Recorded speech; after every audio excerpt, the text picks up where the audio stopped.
Assalamualaikum, hai, kenalin, aku Sofia Amin dari Fakultas Bahasa dan Seni, Prodi Pendidikan Bahasa dan Sastra Indonesia, Universitas Negeri Jakarta. Di video ini, aku akan merekomendasikan salah satu buku yang wajib kalian baca, khususnya sebagai mahasiswa yang nantinya menjadi seorang calon guru. Yap, buku ini berjudul Pendidikan dalam Tantangan Zaman karya A. Sudiardja. Silakan kalian simak video ini sampai akhir karena aku akan bahas poin-poin penting dalam tiap babnya di dalam buku ini. Pertama, sebelum kita membahas poin-poin penting dari tiap babnya, kita akan mengetahui identitas bukunya terlebih dahulu. Seperti yang sudah disebutkan di awal, bahwa buku ini memiliki judul lengkapnya bernama Pendidikan dalam Tantangan Zaman, dengan pengarangnya Bapak A. Sudiardja, serta diterbitkan oleh PT Kanisius di tahun 2014 di kota Yogyakarta. Dengan keseluruhan buku berjumlah 239 halaman, dan di sini juga terdapat nomor ISBN-nya. Baik, teman-teman juga bisa loh untuk mengakses e-book dari buku ini di aplikasi iPusnas. Oke, kita kenalan yuk dengan siapa sih pengarang dari buku ini. Aku tadi telah menyebutkan beberapa kali bahwa pengarang dari buku ini adalah Bapak A. Sudiardja. Bagaimana latar belakang pengarang dari buku tersebut?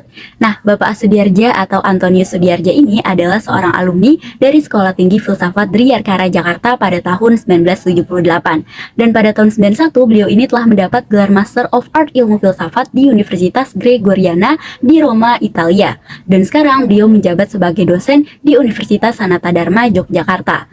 Selanjutnya, kalian dapat melihat di sini mengenai isi buku. Terdapat lumayan banyak pembahasan di dalamnya dan terdiri dari 9 bab yang masing-masingnya nanti akan kita bahas satu persatu. Oke, kita akan bahas secara keseluruhan mulai dari bab 1, bab 2, dan juga bab 3 terlebih dahulu. Di dalam bab 1 ini bertemakan filsafat pendidikan, siapa masih peduli, yang membahas tentang persoalan filsafat dalam mempersoalkan pernyataan dasar tentang apakah pendidikan sebenarnya dan tujuan dari pendidikan itu sendiri apa. Jadi di sini penulis ingin mengatakan bahwa masih sedikit nih orang yang peduli pada pembenahan awal yang menyangkut konsep pendidikan. Pendidikan seringnya menyibukkan diri pada persoalan konkret yang langsung dihadapi di lapangan. Akan tetapi menjadi jelas bahwa persoalan yang konkret tanpa mempersoalkan ulang pertanyaan dasar pendidikan itu sendiri ibarat membangun rumah tanpa dasar yang kokoh. Selanjutnya, pada bab 2, penulis menyajikan persoalan yang menyangkut dasar pendidikan itu sendiri yakni humaniora, khususnya di mahasiswa untuk perguruan tinggi yang nantinya mereka difokuskan menjadi lulusan yang akan terjun langsung ke dalam masyarakat. Lalu pada bab 3, ini membahas sejarah perkembangan pendidikan dari sisi paradigma, yaitu pembinaan watak yang merupakan tema kuat dari pendidikan tradisional yang semakin ditinggalkan dalam pendidikan vokasional dan juga profesional pada masyarakat global, terkhusus pada sekarang ini.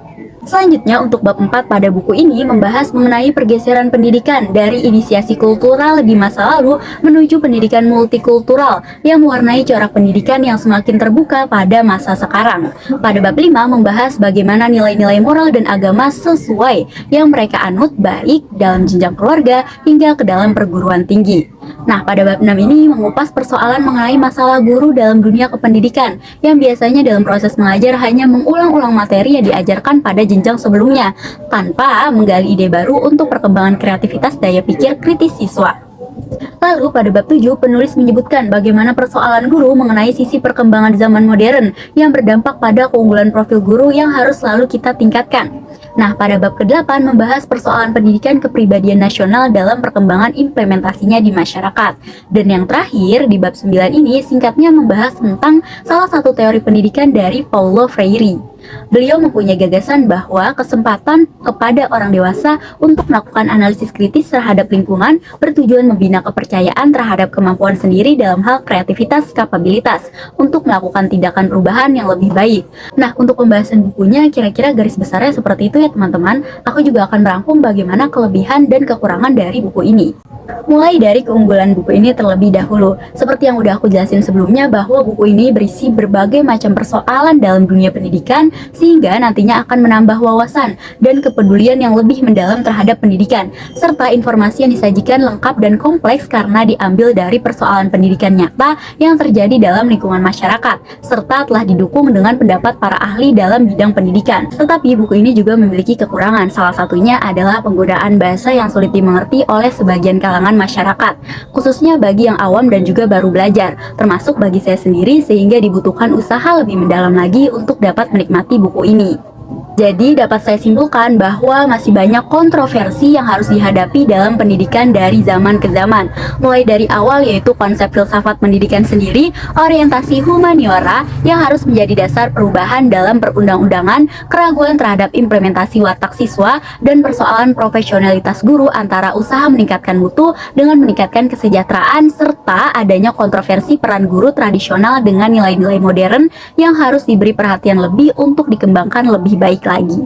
Baik, terima kasih untuk teman-teman yang sudah menonton sampai bagian ini. Semoga di kedepannya kita semua bisa menjadi sosok guru yang bermoral baik, yang bisa menjadi contoh untuk peserta didiknya dan tidak tutup mata, serta terus belajar terhadap perkembangan zaman yang semakin lama memiliki dampak positif dan juga dampak negatifnya tersendiri. Itu aja yang dapat aku sampaikan tentang ulasan buku pendidikan dalam tantangan zaman. Jika ada kekeliruan, boleh teman-teman sampaikan dan juga mohon dimaafkan.